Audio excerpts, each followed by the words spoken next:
Hello, huddlers! Welcome to the California Department of Fish and Wildlife's Recruit, Retain, Reactivate, Harvest Huddle Hour, R3H3. In this episode, we're going to discuss navigating the outdoors during drought, a look at how hot temperatures and dry conditions impact waterfowl hunting, fishing, and other outdoor activities like foraging and camping. These R3H3 recordings are a resource designed by CDFW and the R3 team to bring more Californians to hunting, fishing, foraging, shooting sports, and just getting outdoors. They're meant for a beginner audience or those looking to gain knowledge around a new skill. If at any time you have questions, comments, concerns, or even an idea for an upcoming huddle, just reach out to us. We'd love to hear from you. Our email address is r3statewideprogram@wildlife.ca.gov. And now for our presentation. Navigating the outdoors during drought. With California seeing its third year of drought conditions, it's important for hunters and anglers to know what to expect and how to adapt to dry conditions and warmer temperatures when participating in their outdoor activity of choice. For example, what to expect on CDFW managed lands during waterfowl hunting season during drought years. Having these high yield plants is going to be really beneficial for the waterfowl and also for waterfowl hunting. For information on how to navigate drought conditions in the waterfowl season, we'll talk to CDFW's Kelsey Navarre. I am the Research and Monitoring Coordinator for the Wetland Conservation Program. Kelsey's program works closely with wetland wildlife areas in California to develop habitat projects and preservation. We do a lot of work with other agencies throughout the state to kind of figure out how we're going to manage wetlands statewide to maximize habitat for waterfowl and other wetland-dependent species. How do they maximize habitat? Food. These areas are particularly important for waterfowl as they provide places to rest in the winter and also places to feed. So most ducks are going to be feeding at night, and so they'll go to these seasonal wetland fields where we've managed them a specific way to produce these food crops that are really good for waterfowl. So we've got three kind of plant species that we manage and target for, which are watergrass, smartweed, and then swamp timothy. And these are highly nutritional for waterfowl. So when we kind of maximize the growth and production in these fields, we're able to provide habitat for these birds in the winter, as well as providing opportunities for hunters and keeping birds on these landscapes so hunters have the opportunity to come out. Habitats like here at Gray Lodge Wildlife Area in Butte County. This area was originally established as a wintering grounds for migrating waterfowl. So here we're managing most of these wetlands as seasonal wetland habitats. So they're flooded up in the fall and winter for wintering and migrating waterfowl, and also to provide recreational opportunities for the public. Opportunities like hunting. This is open to hunting starting in the fall. And what's in store for this year's waterfowl hunting season? Waterfowl season will still be happening. We just may see some delayed openers and reduced hunter opportunities early in the season, but you will still be able to get out there later in the season, and there will be hunting this year. So what can waterfowl hunters expect on CDFW lands? Unfortunately, with the drought, we may see some changes to hunting opportunities, or especially early in the season. A lot of these areas are going to do what we call a staged flood up. So that means we're going to be flooding up for waterfowl season a little later than normally in some of these areas. And that will help reduce the amount of evaporation that we see out in these fields. And then we're able to hold the more water for longer in the season. This year, you're going to have to be a little bit more flexible than you would in a non-drought year. Unfortunately, due to the fact that we might not be able to flood up some of these areas at a normal time, you might need to look at potentially hunting some of those areas later in the season as well as maybe exploring some of the different wildlife areas we have in the state. We have several that do have pretty good water availability still. For example, we've got Grizzly Island and Yolo Bypass wildlife areas. They have great water availability even in drought years, and things down in the grasslands are also looking good. So yeah, there's definitely just going to need to be a little bit of flexibility. You will still be able to get out there and hunt. So that's the exciting part. For a look at the difference between wetland management in drought years and non-drought years, we'll hear from CDFW's Tim Hermanson, the Gray Lodge Wildlife Area Manager. This seasonal wetland unit, it has water on it right now. You can see the tules out there. Those are the taller plants. You can see the smartweed growing along the edge. But out in the water, there's a lot of sweet clover that grew up because it was a drier year. That's an upland plant that actually grew in our wetlands this year. If we swing around just on the other side of this levee, you can see what a lot of our wetlands, we try to make them look like in a non-drought year. This particular pond has been irrigated two to three times this growing season, and it allowed the smartweed and back out in there some other important food crops such as watergrass. It allowed that to grow up, produce very good seed production for the wintering waterfowl. And that is what we would try to make our wetlands look like in non-drought years. So you can see the difference in food production between these two very important wetlands. Ducks will still come and use this. It will produce some of the insects that they use that they do forage on, but the seed production from those plants and the biomass from those plants that the invertebrates use to eat, and then the ducks eat, isn't there and isn't available. So it's still good habitat, better than nothing, but it's not as optimal as what we would try for in a normal year. And although there are different obstacles for navigating drought years on California's wetlands, there are some positives.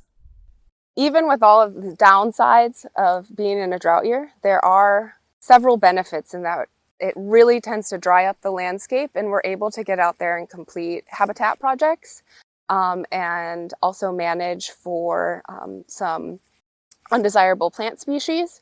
So, we'll be out there treating some of those weeds and invasive plants, and we can also get out and work on maintaining our water conveyance out on the landscape. So that might mean cleaning ditches, cleaning up swales, replacing water control structures, doing maintenance on the pumps. So it's not all doom and gloom with the drought. We are able to get out there and set units back so they can be better in a non-drought year.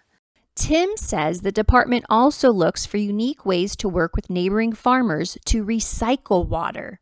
These lift pumps are in a drainage canal that connects to the 833 drainage district. That drains a lot of the rice land north of us as they're pulling their boards after irrigating their crops.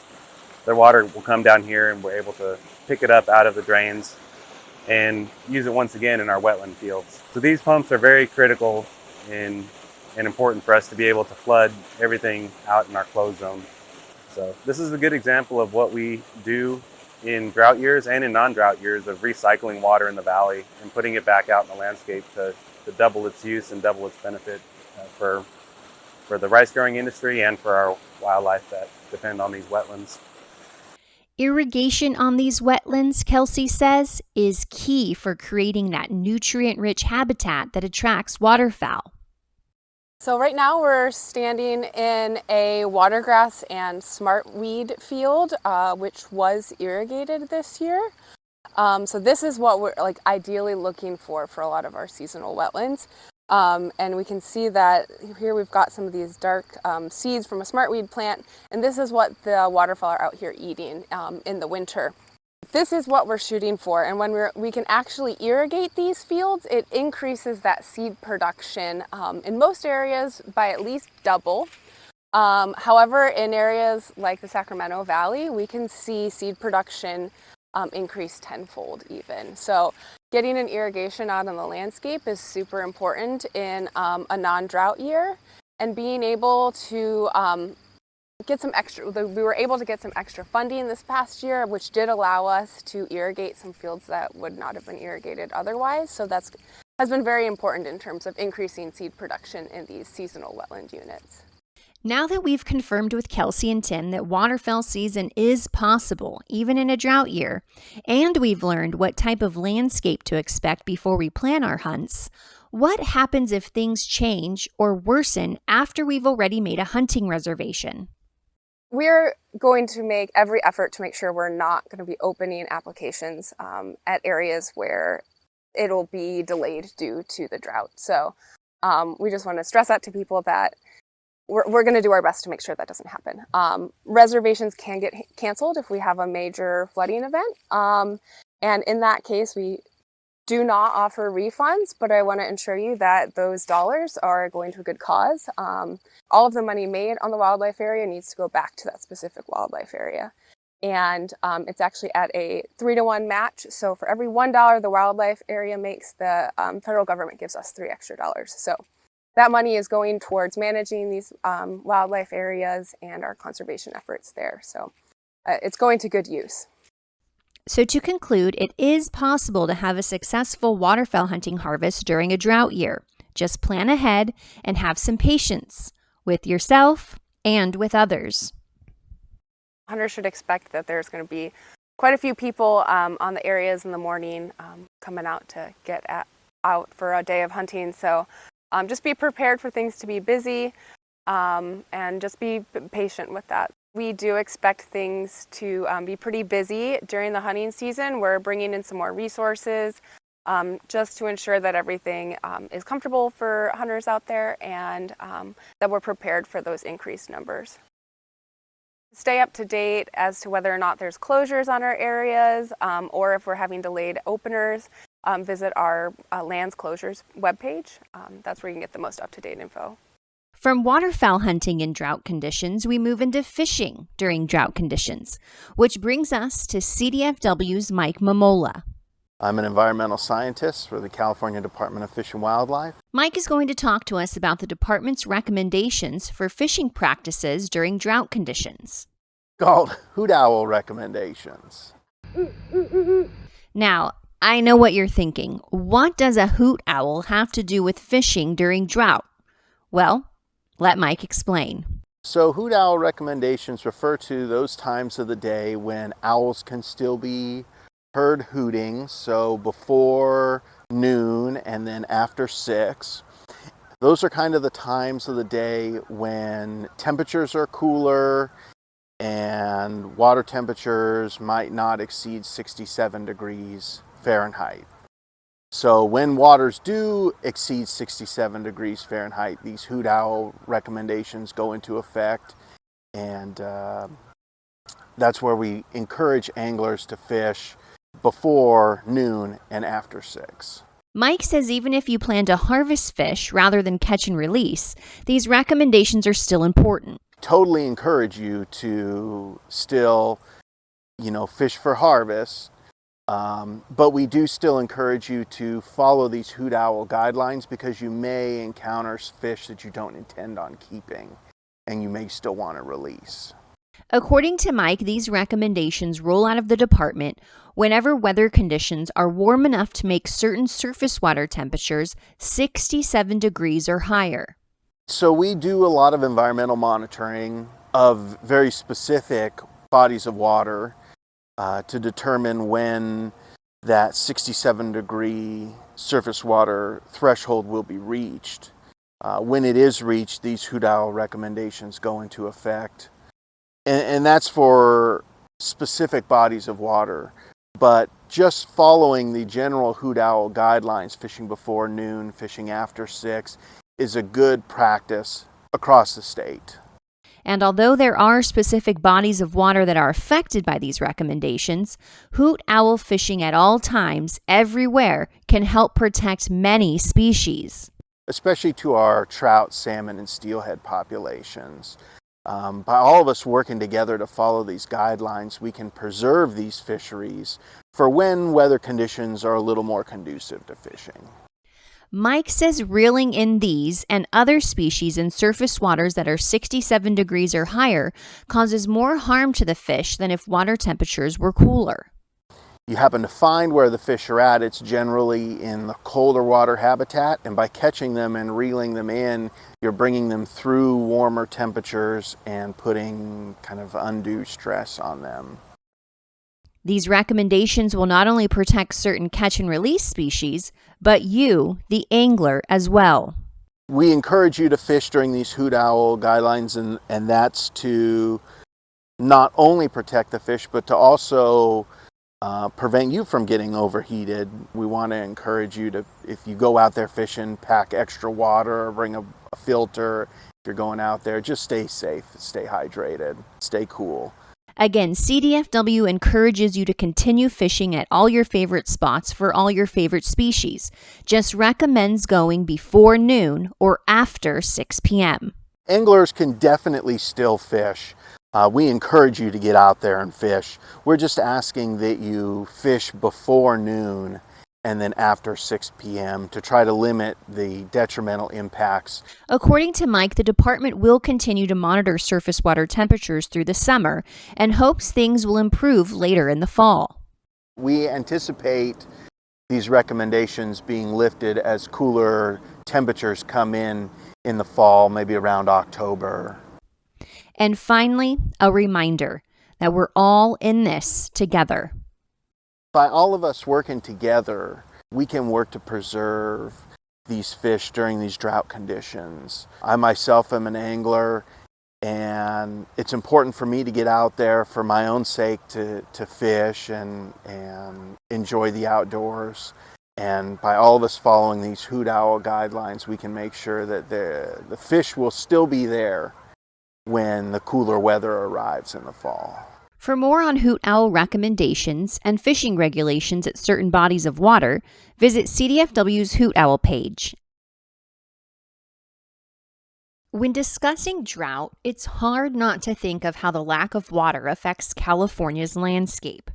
Areas that may have once been lush and green can now be transformed to dry, dead vegetation, both of which can be the perfect fuel for wildfires. There's a lot of different aspects that go into being safe, especially with the conditions that we currently have in California. For tips on how to stay safe when out recreating during dry drought conditions, we turn to our partner agency, CAL FIRE. My name is Robert Foxworthy, and I am a public information officer here with CAL FIRE.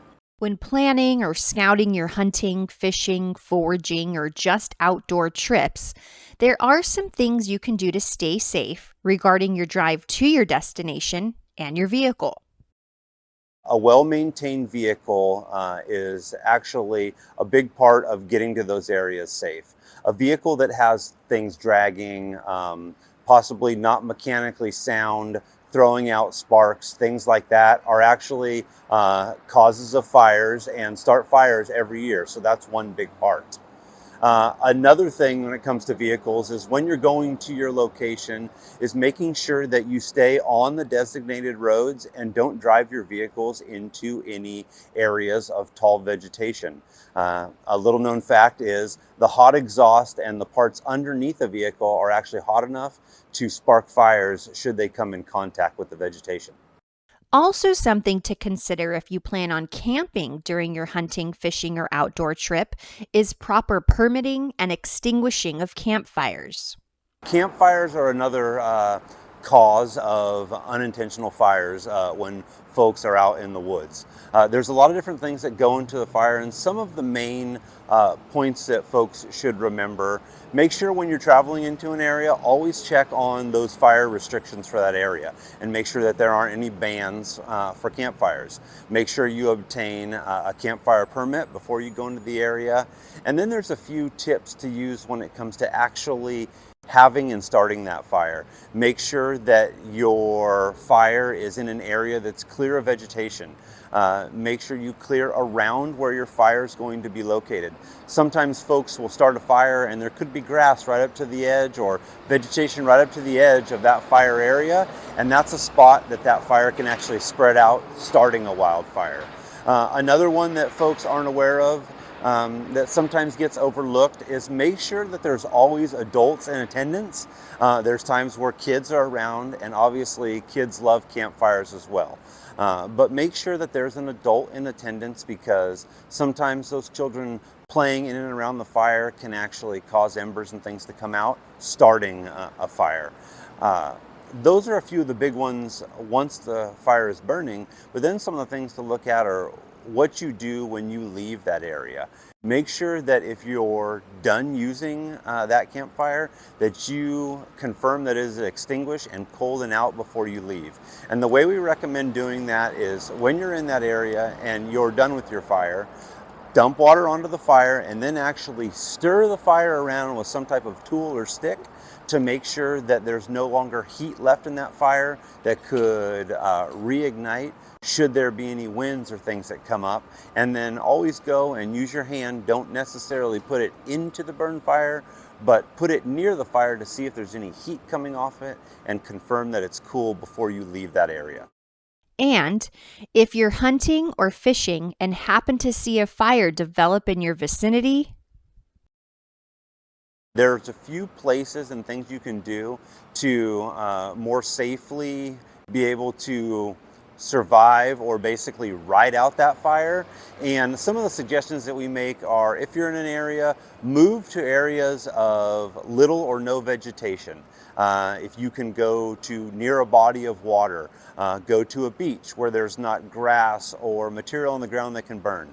If you're in an area that may be green or have some green area, move to a meadow with green vegetation that doesn't have as much of a threat to burn. Another way that you can do it is get to a large outcropping of rocks, things like that, where there isn't that material that could readily burn.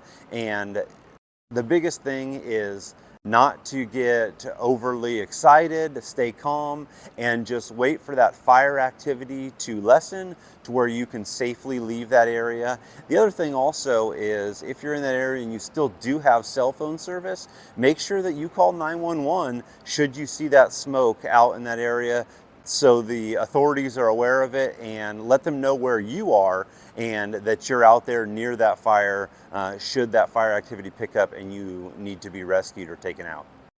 and finally, how should hunters, anglers, foragers, and those looking to just get outdoors approach areas that have previously burned?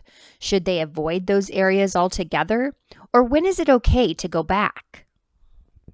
Yes, the forest does regenerate. There's going to be vegetation and materials that come back to those areas following a fire. That first year, not usually until after that first rainy season.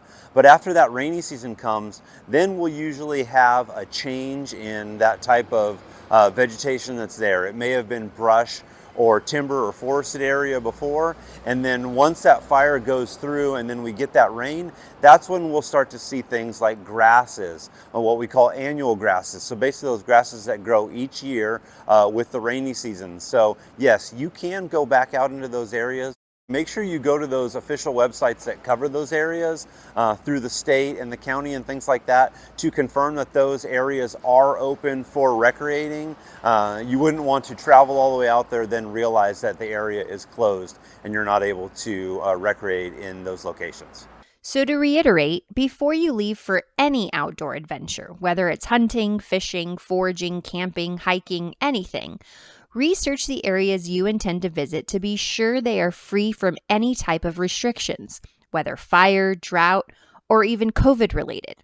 The website to bookmark is wildlife.ca.gov/closures. This webpage will also contain updates about wildlife area and refuge changes. For detailed information about waterfowl hunter quotas, you can visit the wildlife area or refuge you wish to hunt. That address is wildlife.ca.gov/lands www.outdoorsduringdrought.com/places to visit. All right, that does it for this Recruit, Retain, Reactivate, Harvest Huddle Hour.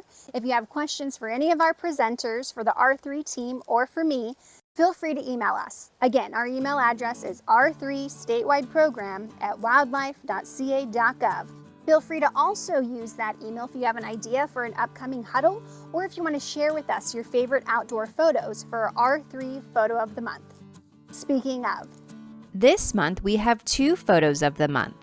Congrats to Cameron and his son for being selected with their photo out scouting in Kern County. Also congrats to Pete and his son Peyton for their photo out fishing on Saunders Lake in Inyo County. Thanks to both of you for sharing hunting and fishing with the next generation. until our next huddle, tight lines and straight shooting, thanks for being here.